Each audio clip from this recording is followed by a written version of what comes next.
Hi, I'm Carolyn Talmadge, the Senior GIS Specialist and Data Lab Manager at Tufts University, and I'm going to give an overview of Geographic Information Systems, GIS, software and applications. So, as Esri likes to say, GIS is all about the science of where.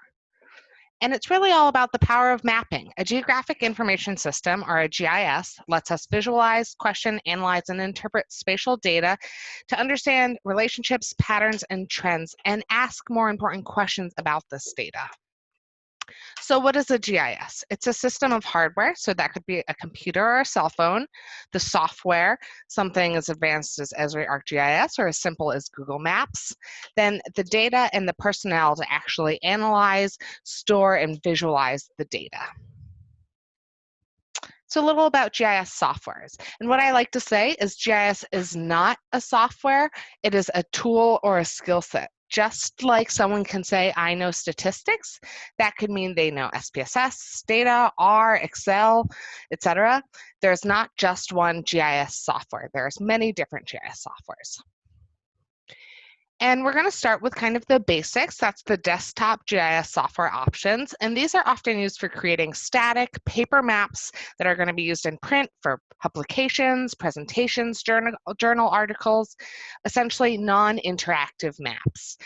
The desktop GIS is often used for running more complex analysis and tools, especially around geostatistical tools, modeling, data workflows, and editing. It's also very useful for data management and image processing. So a lot more advanced options in the desktop software.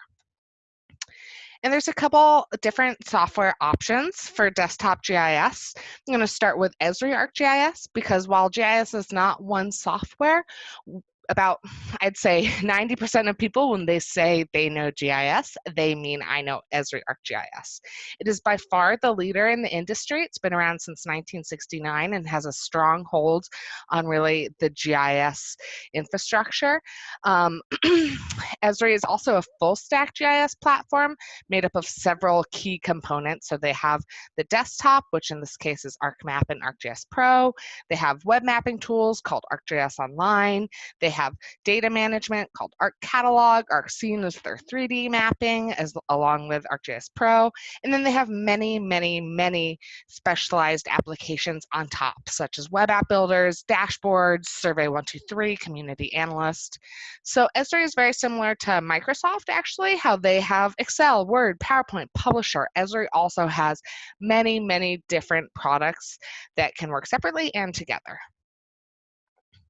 And ArcGIS Desktop is really their desktop software, or specifically ArcGIS Pro.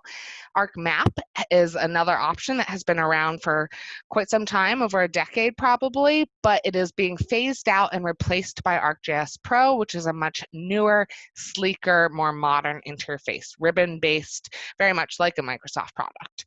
The great thing about the desktop is that it handles multi-user enterprise access really seamlessly. So there are different users and different levels of access within your organization. Esri is expensive, but it has a very strong and robust geoprocessing framework, and the license level that you have does determine which tools you have access to, but they have many, many different levels and customizations.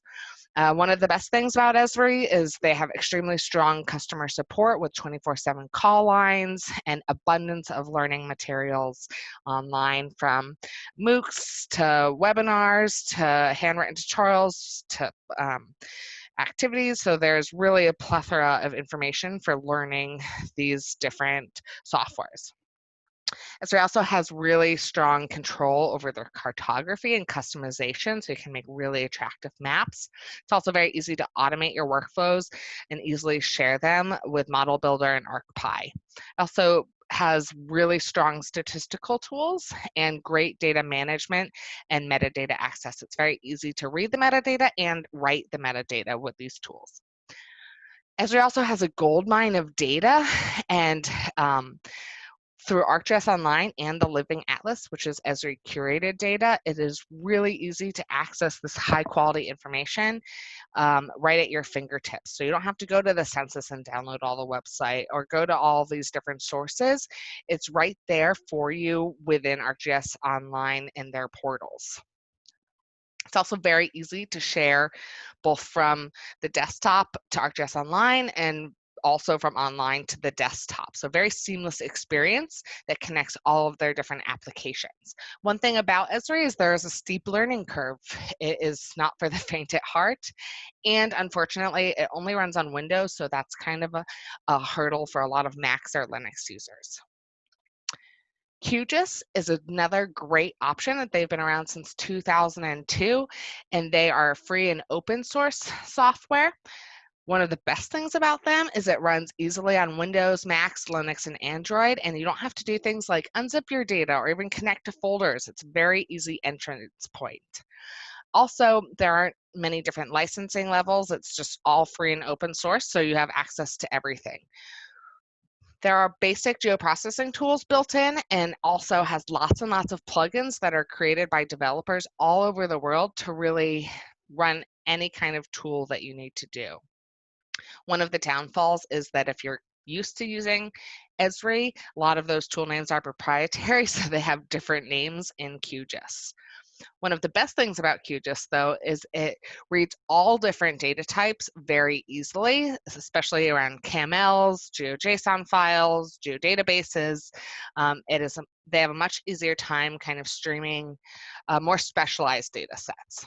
One thing that I find challenging is around coordinate systems and projections, and that also lacks that 3D component, but it is a really good option for free immediately. It also does kind of lack the same abundance of support, but there is a lot of discussion on things like Stack Overflow, and there are many people that will happily answer your QGIS questions online. So that's kind of the desktop software. Then there's the other side of things, the web mapping platforms. And these are just interactive online geographic information systems. There are many, many different platforms available with a range of expertise, and they have very different experiences depending on which platform you're using. Google is a great option for really novice level mapping or simple maps. It's free to a point, up into a certain amount of clicks, and it's proprietary web-based. So it's a lightweight GIS, great for visualizing data, adding in CSVs and different shapefiles and CAMLs, but you're not going to be doing a lot of analysis in Google Maps. They do have the 2D and the 3D Google Earth option and various base maps to choose from that are built in, and you can easily share and collaborate with many people, which is not always the case with other applications. So very easy to embed in a website as well and export your data into more advanced GIS software. The one thing about Google, though, is because it's free, they don't really care if they break any of your applications while they're kind of changing things around. So you do need to regularly check your applications to make sure all is still functioning properly. Carto is another great web mapping option. The best thing about Carto is it has a great design interface. It's sleek and really easy to make attractive, fancy maps with not a lot of effort. Changing symbology or the style of the layers is very simple, but to do more advanced customization, you do have to be familiar with SQL. There are 3 different licensing levels with pros and cons to each. They have a free for 12-month subscription.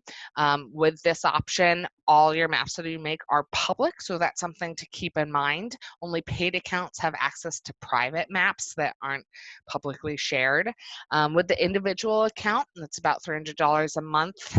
There is limited space to upload your data, and you can only have 10 private maps.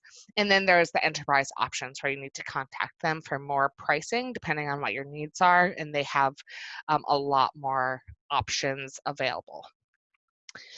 They do have really nice analytics tools, some basic tools available, and 2D and 3D mapping experiences. Unfortunately, there's not really a desktop equivalent, so if you do want to do more advanced tools, I often find that I'm using kind of QGIS and then uploading my final web map layers to Cardo. You're not really going to do all that intense analysis within Cardo itself. And one thing to keep in mind is that when you upload data, it is stored on their remote server owned by Cardo, so you are no longer the sole owner of that data. So it's something to keep in mind, especially around data that might be HIPAA compliant or something like that. ArcGIS Online is Esri's web mapping platform.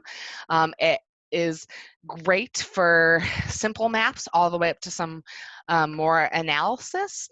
Like with the desktop version, there are many different licensing options, especially when it comes to kind of NGOs or student license and whatnot, with a huge range in pricing, and they can really get you something specific for your needs. They also have incredibly easy sharing within your enterprise and even within groups within an enterprise account. And collaborating is much easier in this platform. They also have excellent integration with their desktop software, so you can very easily do your analysis in the desktop, upload your data directly to ArcGIS Online, work with it there, re-download it to Pro, and kind of continue that iterative process.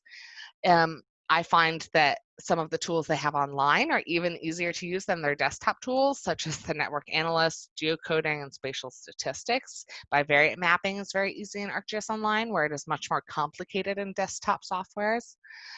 And like I said, you have access to thousands of data sets right at your fingertips through ArcGIS Online and the Living Atlas.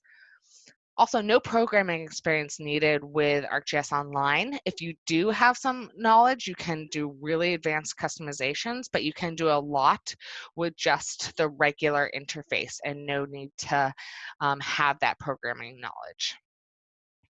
One downfall is I have found that it is a bit more challenging to work and upload raster data into ArcGIS Online.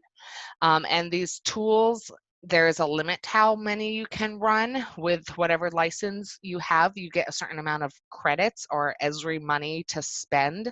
And when you run those tools on their online server, it does use credits. So you can only do so much depending on your license level. If you have like a site license, then you can't run out of credits pretty much. And it really just works within their entire application set really easily. For example, on top of just their basic web mapping interface, ArcGIS Online, or AGOL as a lot of people refer to it, they have many, many specialized tools to build really fancy applications, such as ArcGIS dashboards, which is very kind of similar to a Tableau dashboard, Survey 123 for easy field data collection with your cell phones. ArcGIS story maps are engaging stories that you can tell through lots of different multimedia and maps and text and photos. City Engine really lets you jump into 3D city planning. Drone to Map lets you work with drone data. App Studio and the web app builders let you make really complex applications where users can interact with the data, turn it on and off, run their own analysis based on what layers you've included, and things like Crowdsourcer and Business Analyst as well. And these are just a very small subset of the huge suite of tools they have ready to use. There are also lots of online web mapping options that are free or not free. Leaflet is a great JavaScript library with a very strong emphasis on the front end and mobile interactive maps. So it works efficiently across the desktop and mobile platforms, and you can use a lot of different plugins. Mapbox and OpenLayers provides a lot of tools for building these web maps, as does Map Server. So there are a lot of kind of pros and cons to each, but these are definitely more advanced level where you have to have some coding expertise to work with these products. R is also a great option for doing GIS analysis. It works well with other applications. Even with Esri, they have an R bridge. You can work with QGIS. They have lots of spatial packages, really great for working with big data and running analysis. What it's not great for is making static paper maps. I have found that the cartography and making things really pretty in with R is not its strong point, but it's a great free option, especially if you need to run a lot of statistical tools alongside the data. And then, of course, there's always options for additional support. Developers are great if you can afford them, but they're very expensive. And a downside is, once they make their application and they're done with the job, 6 months, a year, 2 years from now, when you need to change things or add new data, you might not know how to use the complex applications they've built if they're not easily accessible. So it can be hard to update or make sure things are being maintained properly. However, it's a great option if you want something very fancy or very customized for your purposes, done quickly and done right. I also highly recommend reaching out to universities for student internships, either paid or unpaid, especially during COVID-19. Students are desperate for experience, and a lot of programs require students to have some sort of internship or capstone. So they are eager to do a really great job on making a project, and something like building a web map remotely is something that they could do really well, especially if there's a school that has, say, a strong agriculture or nutrition program and a strong GIS or data science program. You might find some kind of combo students that could do really excellent work for really cheap. So highly recommend reaching out to local universities looking for that support as well. And that's really all I have about GIS software. Just remember, it is as much of an art as it is a science. You can make a beautiful map and have a really simple analysis, and it looks like the most impressive thing ever. Or you can run a really complicated analysis and make an ugly map, and no one's going to take 2 seconds to look at it and really invest time in understanding it. So you need that combination. And that's all I have for you today. Thanks. Bye. That was actually to the minute. Good job. Thank you. That was really interesting. And I feel like I want to go play around in a lot of different mapping platforms now. Up next, we're going to hear from Elizabeth Spratt, who is on our team here at Wallace Center, and she's our sort of in-house mapping guru. She's going to talk a little bit about the data sets that are available both publicly and how you create your own and how they're sort of applicable in different situations. So you're up, Spratt. Great, thanks, Ellie.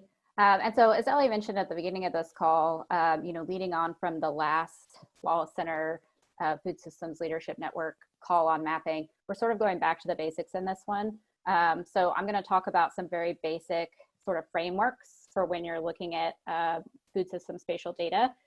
So many of you probably know a lot of this. And we're going to build on this information, hopefully with some future mapping calls. So just a heads up that this is very introductory information. So I wanted to start with some of the common data options that you have when you're looking for food systems data. The first, and I think biggest and lowest hanging fruit, is pre-existing public, national, state, and local data sets. Many of this is from government agencies, but many of it is also not. It's also from all of the excellent nonprofits and other organizations, many of whom are on this call. This, I would say, is your first stab for any effort. I've learned that when something is regulated, there's probably a list of business and addresses somewhere. And so this can be a really good place to get mapping for nouns. Particularly, we sort of laid out, or this framework came up on the last call of nouns are a good place to start mapping. Verbs, such as flows between food systems actors, can be a little bit harder. But the federal government, as well as a lot of state and local agencies, have a lot of the nouns, at least in list form, available publicly.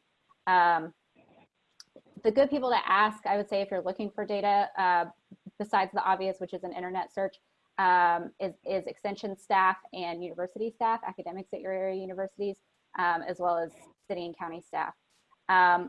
Another type of data that I would sort of categorize as this is there's some sort of like pseudo public information. that you may have to purchase. That can also be a great option. The other big type of data that I end up working with or creating is combined data from multiple sources. And particularly in food systems work, I think a lot of people end up doing this. There's lots of lists of farms or food access points out there, and you want to combine them and deduplicate them and make them into your own list. So this is typically a great choice for the nouns again. And there's been likely many lists and mapping efforts that have come before you. So just make sure you're asking around and doing a good search for these so that you don't have to recreate the wheel. The third option is, of course, custom surveys or creating your own data. So this, I would say, is primarily for when the first two options are not going to work for your needs. This can be a great option to get exactly what you want and exactly the data variables that you want, data characteristics. But the downside is, as someone mentioned in the chat, that you then are responsible for this data, its accuracy, and its update. And especially as, we all work in food systems, these types of data can be very, they move around a lot. Farmers and food businesses and even food access points can shift dramatically over time. And so just remember that this can be kind of a bigger undertaking than it seems like initially, but can also be a great option. So just briefly, again, that's very intro information, just talking about some of the common, this is not all the common types, but some of the common types of data that you're going to interact with. Point data is the quintessential noun type of data. So that's addresses or latitude, longitudes. Is frequently how farms and processors and food access points and restaurants and retailers are displayed on a map. But there's also polygons, which you might use for particularly demographics and census tracts, or other types of, some land use is formatted in this way. Some other data is aggregated. So if the points are considered too private, you can aggregate them up to a scale and sort of anonymize them on a county or zip code or other sort of boundary. And then the third one is raster data, which Carolyn mentioned, which is basically each individual pixel is mapped across the landscape. So some of the farm production data that from the federal government is typically in this format. Just a couple of frequent data concerns, at least that I run into, is that, unfortunately, if you are combining data sets, or even if you're using some pre-existing complete data sets, cleaning and scrubbing and combining is an unfortunate fact of life. There is no way around it. But the one thing that took me a while to learn, and that I see other people struggling with, is that basically any list, if there's any geographic information associated with it, can be turned into a map. So don't initially turn down data sets because they aren't in their initial spatial format. It's pretty easy to geocode those things or map them per county or whatever format they're originally in. The other thing is ethics and privacy concerns. So this is sort of the tension point between federal data sets or publicly available data sets that are for particular businesses. Many times they are aggregated, or they don't let you see down to the point level because of privacy concerns. So I think this is why a lot of people use custom data sets and custom surveys, because you can basically ask for consent in the survey process for their data to be used in that way. So that is one frequent sort of tension point that I come across. And so that's my very, very quick summary of data for food systems use.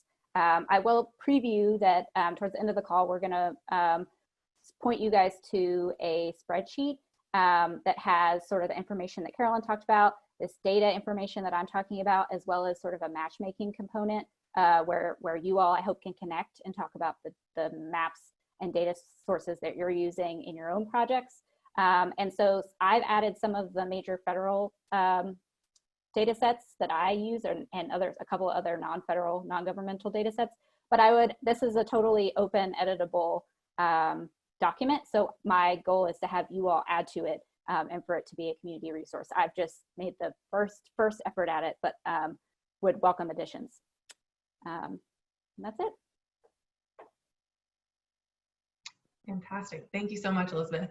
And as we mentioned earlier in the call, the recording of this call and the slides are going to be shared after the fact, as well as some notes that are being taken by another Wallace staff member. So you'll have access to all of this information when we're done here. And again, some people are already utilizing this, but if you have questions as they come up, feel free to stick them in the chat and we'll address them at the end of the call.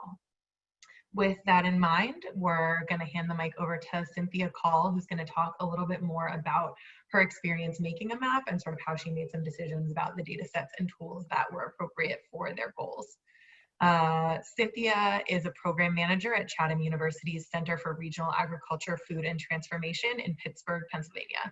Specifically, she manages the center's food system data and mapping and culinary tourism programs, as well as center-wide program monitoring and evaluation. And take away, Cynthia.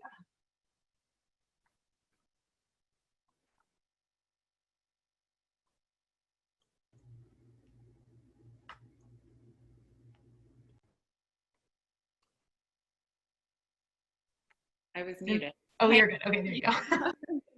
I'm Cynthia. I'm going to talk a bit about our data at Craft and our collection of it and our mapping of it, and kind of how some decisions we made at the outset, and how we've continued to adapt that model over time. So I'll talk a bit about the data we collect, why we collect it, how we collect it, and then I'll get into some lessons we've learned and some next steps. So kind of looking at the original decisions and then how we changed course to some extent over time, and where we're headed.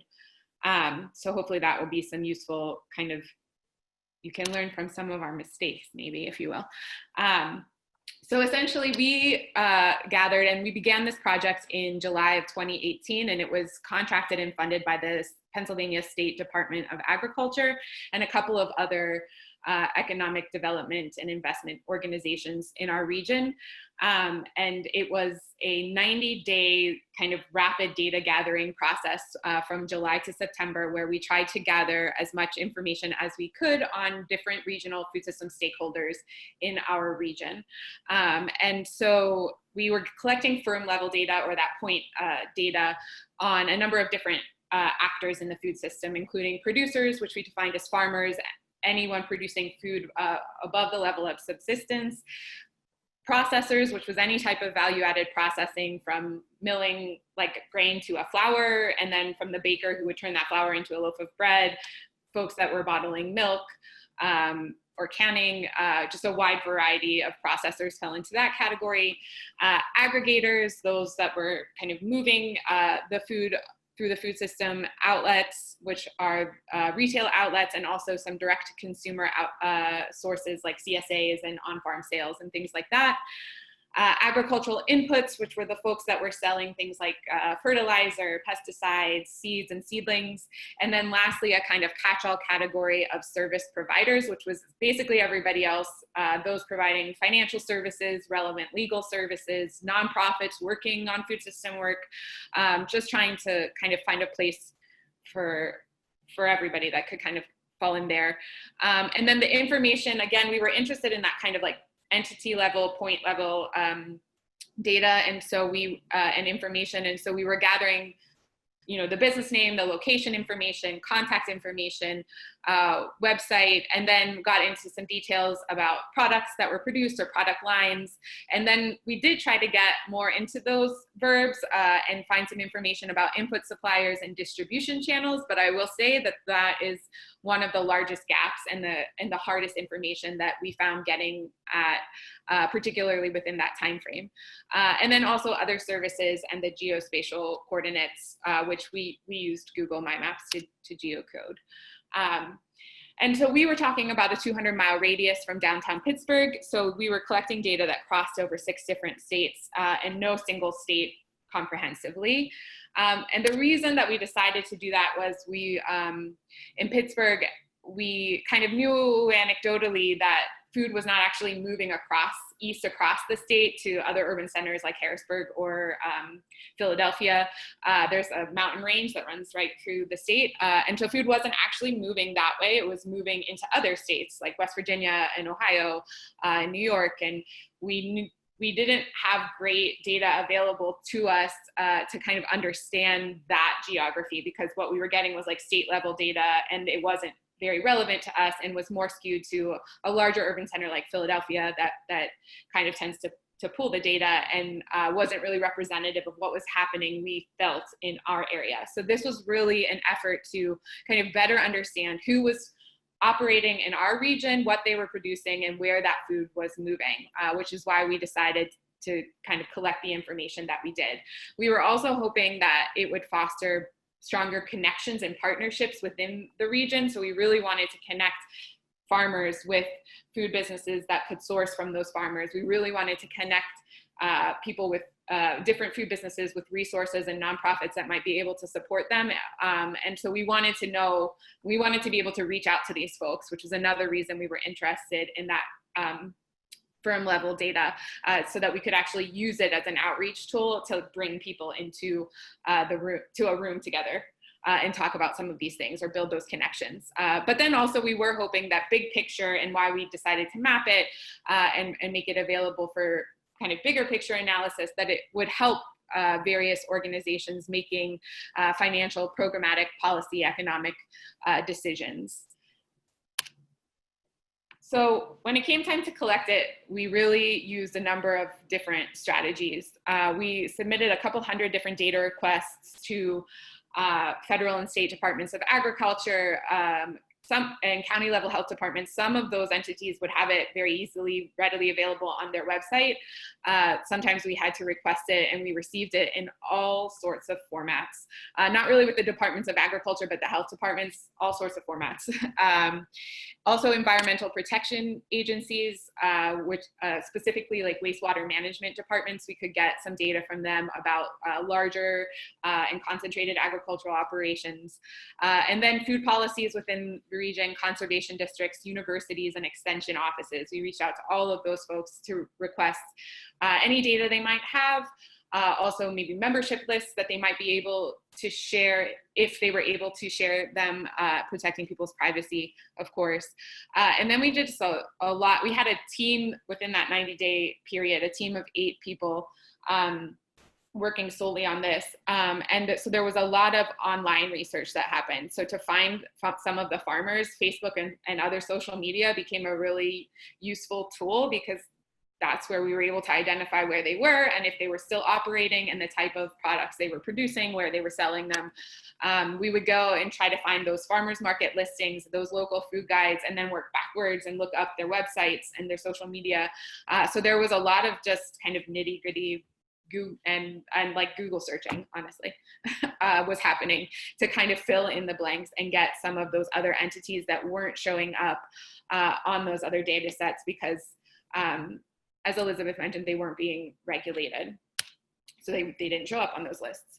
And ultimately, we decided to use ArcGIS Online to map it because basically we felt, one, that it was kind of like a standard in the field. We thought a lot about who the audience of the data and who was really going to be using it. And we felt that it was probably going to be other universities or other organizations that either had a data analyst on staff or had some type of capacity to do data analysis. And this felt like a really great way to share it in a way that would be compatible to most other organizations' capacity. And so we went with ArcGIS Online so that we could share it on our website. Also, we thought a lot about Google My Maps, and the reason we didn't go that route specifically too was we weren't able to get at use as many layers as we needed. So you can see on the left-hand side, this is a snapshot of one of our maps. We have a lot of layers, and that wasn't possible with the Google Maps, My Maps. And we really wanted to be able to kind of group these different types of producers and processors in this example based on the type of production that they were doing, so that people could interact with the data, take the layers on and off, and get a sense perhaps where the connections might be, and get a better sense of a given value chain. These are still very broad categories, as you can see, and I'll talk a bit about that in a couple minutes. But essentially this was the map, and then you can still click on each individual point, and then you start to get that firm level information about the organization. This specific map also has a chloropleth, that like orange gradient on the back of the map, which is ag census data. Those are farm counts by county, and we put that on there because our ability to find information on farms, there were a lot of gaps. It was definitely the entity that was hardest to capture, and we wanted to kind of contextualize that for people so that when they looked at our data, they wouldn't be misled to think that it was somehow a comprehensive representation of the number of farms in a given county. And so they can click on that chloropleth, and the number of farms according to the ag census comes up, and that's just adds an additional level of context for whoever is using the map. I will say though that in response to COVID-19, we went back to this inventory to reach out to farms again to get a sense of how they were adapting to do some direct to consumer sales because we wanted to connect consumers with farms directly, particularly because we have such a vibrant restaurant industry in Pittsburgh. And when those restaurants shut down, our farmers had nowhere to take their product. And so in order to connect with consumers, we did use Google My Maps because we thought it was just a much more familiar interface for a consumer to engage with. So you can see this is just a snapshot of one of those maps. It's fairly similar, but I think just a slightly more user-friendly, and you click on the different entities, and then on the left-hand side, the information comes up about that specific farm and the products and services they have available. So that's kind of was a synopsis of our original pass. I wanted to talk a bit about the limitations and lessons learned we faced, because lessons we learned along the way, because we have made some adjustments to those original decisions. So some lessons learned. One was the timing, which wasn't in our hands. We were all up against a grant deadline, even including the Department of Agriculture, but we were collecting data from July to September, which is the busiest time of year for food producers in our region and those who work with them. And so it was hard to get people to get back to us.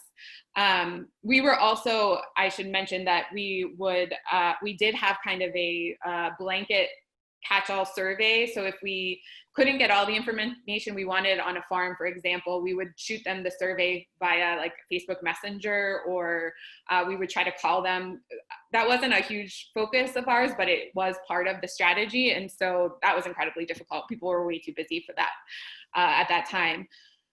It also, 90 days is like too short. This is really time-intensive work, and especially if you want to do that kind of custom data collection through surveys, there wasn't enough time for that. And so we ran into a lot of folks who were like, yeah, we'll get back to you in the fall, like in November, whenever things calm down. And that was just outside of our project timeline, which was dictated by the funder, which I think is just a reality that a lot of nonprofits know. So that was a limitation. Also, we came up across a lot of proprietary information, particularly that supply chain information about inputs or where people were distributing among the larger food businesses or chain food businesses. That folks weren't really interested in sharing that information. Also, we reached out to like farm bureaus, and of course, that's private membership information. And so they weren't really able to, they would like distribute the survey or try to help us gather it, but they weren't able to share their member lists, which is obviously understandable, but just a consideration. Farmer data, in our case, is definitely, we know, skewed to the folks who are operating in the local food economy, participating in local farmers markets, or have CSAs because they're promoting themselves and they come up on the internet, they show up on the internet, they have a web presence, and that was our main mode of reaching them. So the data is skewed towards those folks, which isn't a problem per se, particularly if that's what you're interested in mapping, but just it is kind of a caveat to understand. Because a lot of farmers, they are not going to show up on those lists that you get from different regulatory bodies, because if they are not doing value-added processing on site, they don't need to be regulated in that same way. So they don't show up on those lists. We were able to get some data through a data request to the USDA on like subsidy recipients, because that is public information. So we were able to get some larger farms that way, but still it wasn't a comprehensive by any means. And also just a few things to note, a lot of, and I'm sure you all kind of know this, but for small farmers, sometimes the business information is also their personal information. And so when you want to protect people's privacy, you just need to consider that. Folks might not want to share that. It's also something to think about when you're thinking about how to protect people's privacy when you share this data. You know, we were able to get those larger commodity farms somewhat through the wastewater management requirements, but also we know, like, because they didn't have any web presence per se, there were definitely some missing there as well. So we wish that we would have had more time to kind of do an assessment of state regulations, because we were looking at 6 different states, and the terms that they use for different, because they're different across every state, sometimes even within counties, within the same state, they can be different. And so when you're requesting data and you don't have the right terms, we spend a lot of time going back and forth with people like, no, this is what I want. No, this is what I want. And so in an ideal scenario, we would have started there first, defined the geographic scope, looked at all the kind of relevant regulations and terms, and sent more targeted data requests to different organizations. And I mean, within that too, we just received data in so many different formats. We received like scanned, handwritten stuff. We received Excel spreadsheets, was like the most, user-friendly on our end, but that was not the way that we received all of the data. So there was a ton of time spent on just converting and cleaning and like typing in people's handwritten notes into our spreadsheets. So that was just another consideration. And then lastly, there was like, when we would talk to people, they would be like, oh, so excited. Are you gathering this information? And we weren't gathering that information, and we couldn't just like start gathering it. And also, once we got a good sense of how time intensive and labor intensive this is, we wouldn't be able to gather all of this information, but these were some of the areas that folks were interested in that we weren't touching on: GAP and FSMA certification, liability insurance, organic certifications, capital investments, both economic and social. They wanted to know about the size of the businesses in terms of employees, annual revenue, acreage, land tenure, whether farms owned it, rented it, the terms of the lease. And then also there were a number of food system entities that we weren't even capturing any information on, including restaurants, food banks, and food pantries. And in our region, in Pittsburgh specifically, restaurants are one of the largest employers, so that's a big gap. For folks that we spoke to in West Virginia, they spoke to the kind of significant percentage of their population who do access food through pantries or food banks. And so to just leave them out kind of really leaves out a huge chunk of the food system and the way that people are getting food. So those were some gaps in the data that we identified. And moving forward, so I should say, so for 2 years now, we've been verifying that initial data that we gathered, and with a much smaller team, because that's what our resources and funding allow for right now. So it's taken a lot longer.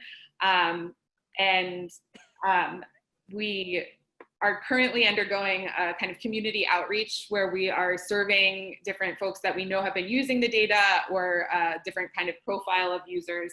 So conservation districts, for example, extension offices, food banks, we know have been using it.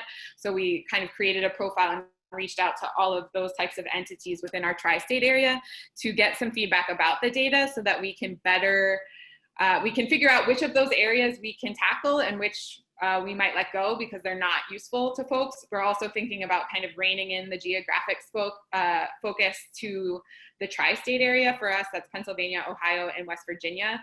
And while we had moved away from getting comprehensive state level data, a lot of people raised the concern that a lot of these policies, so if folks want to use it for policy decisions, they kind of do need to know the state level picture. And so it would be helpful to have comprehensive states rather than like just pieces of each individual state in order to push certain policy agendas. So we're looking at kind of reining in that geographic scope and targeting specific areas that have been really relevant for folks and letting go of some that haven't, because we don't have the capacity to do it all. then we're also looking at the compatibility of the data, like how easily we share the raw data sets as well, like on our website separate from the maps. And we're looking at how well they can transition into other data analysis software like R or Tableau or SPSS, to ensure that it's like an easy transition, so that it's really easy for folks to use the data and so that it can be easily aggregated with other relevant data. And then we're also working with different partner organizations to think about how we can collectively be using the same standards, the same terms, the same methods to collect data so that we can aggregate it really easily, and the maintenance and the labor that's required to do it could be reduced a little bit, because it is definitely resource heavy. And when we were collecting this data, we received a lot of feedback from folks who had done this type of mapping or data collection in the past, and they were like, good luck, it's really hard to maintain, or like they would have funding in their grant for somebody to do the kind of back end coding of a map, and like Carolyn mentioned, and then that funding runs out, and there's like these maps that they can't even access anymore because they don't even have like login credentials because they don't have the funding to support that, which is a true bummer. So yeah, that's kind of all I have for you all. And here's our website and my contact information if you want to reach out with any questions. Thanks. Wonderful. That is a truly monumental amount of work. So we're gonna move into some questions, and we have a few, but if you have others, please feel free to put them in the chat and we'll get to as many as we can within the next 11 minutes. One question that there were a lot of variations around were just about maintaining the maps, how you keep them up to date, if there are data sets that are like available to the public so other people can update it. So just general questions. I think Cynthia, you'll probably have some thoughts, but Carolyn and Elizabeth, feel free to talk about how you keep things current and maintain the maps. So we have, under each of our maps or each of our data sets on our website, we have a separate survey that folks can fill out if they see something that's wrong or needs to be updated.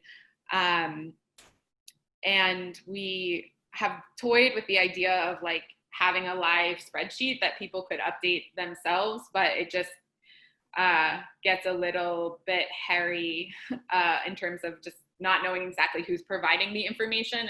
And so having that survey available allows us to kind of vet it. And the good thing is if you set it up in like a Google survey or something like that, it imports right into a spreadsheet, so it can easily be added. And if you use with our Google My Map, it can be added you don't have to even like do it manually. It can just be added once you give it the go ahead automatically. So that's kind of the route we've taken. Yeah, to kind of add on to that, I mean, the data management is definitely one of the hardest and most time-intensive parts of this, and keeping it all up to date and clean. Not to sound like too much of a proponent for Esri, but same thing, if you have a survey in Survey 123 that feeds into a layer in ArcGIS Online, you can actually join that with the original feature layer in ArcGIS Online. And every time someone fills out that survey, it will automatically update the information within the live web application without you even needing to do anything. So it's a really easy workflow, as long as people and the users take the time to go through and update their information. And of course you want to verify it and make sure it looks good as well, which is time intensive, but at least that is like an automated workflow where you don't have to check in once a month, once a week, however long, to make sure it's updated. So something to keep in mind as well. Great. Another question, there have been a lot of questions about what you do with a map once it gets built, what the applications are, who uses it, who accesses it, who knows about it. So I would love to hear your take on that. And Cynthia, in particular, who was this map for? Who did you intend the audience to be? And how did you get the word out? Sure. So we were really thinking it would be kind of organizations that work on food systems, so food policy councils. So it was used by our Pittsburgh Food Policy Council to do their greater food action plan. So they had a data analyst that did further analysis on the data to kind of understand the landscape. Also, regional food banks reached out because they used it for their gleaning efforts to actually identify farms where they could pick up produce to distribute in the pantries. And so I think those are some of the kind of, there were also some folks, just because the geographic scope was so large, there were different like conservation districts trying to bring people together in their specific, like smaller region. And so they would use the map to identify partners or get a sense of like what type of production was predominantly happening in a certain smaller area within the broader scope. But I would say that because we spent these 2 years just cleaning and verifying the data, we are still asking people and trying to identify how it's being used. And that's a huge part of the survey that we're conducting right now, is just figuring it out. And the reason, or how we decided who to reach out to in that regard was, we looked at the back end on our website. We have like, when we gather the data, we have like an email list. So anytime the data is updated, any folks who contributed in any way during the process receive an email that's like, gives them an update. We can see who actually opens it and clicks on different stuff, or who shares it on. And so we get a sense of like the different, as I said, profiles of users. And that tended to be conservation districts, food banks, food policy councils, and extensions offices and other university research institutes.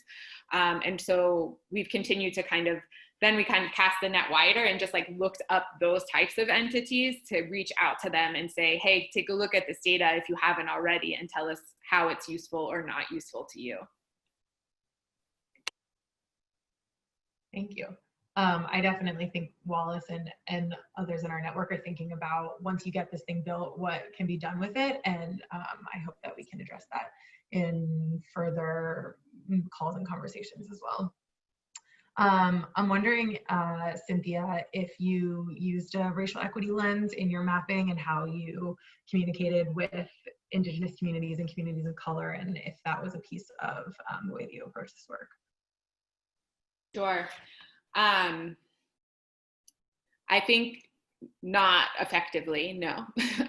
Honestly, to speak candidly, we did reach out to the folks that we knew directly, and part of this was because we were moving so fast, which is another reason not to move so fast. So we reached out to the folks we knew operating, we wanted to make sure, for example, that like urban farms were represented, because we knew that those in our, specifically Pittsburgh, where there was a significant community of color that had urban farms. And so we reached out to them we reached out to everybody that we knew, and we would definitely, again, like coming back to like Googling, we would like go into each of the different areas and try to identify farms that were operated by people of color or Indigenous peoples. But it wasn't, we didn't get a lot of data. And part of that could be also, if you look at the Ag Census data, the number of farms owned by people of color in our region is like, you can count it on a single hand. But I don't think that's also a representation of reality either. I think that data is not correct. And so, so we were I don't know, I feel like in some way we didn't push the boundary in any way. We just kind of perpetuated, and we still don't have a lot of information about that. And so I think that moving forward, that's something, even as a center, that we're trying to think a lot about, of how to kind of bring, to identify different stakeholders that are not being represented in our data right now.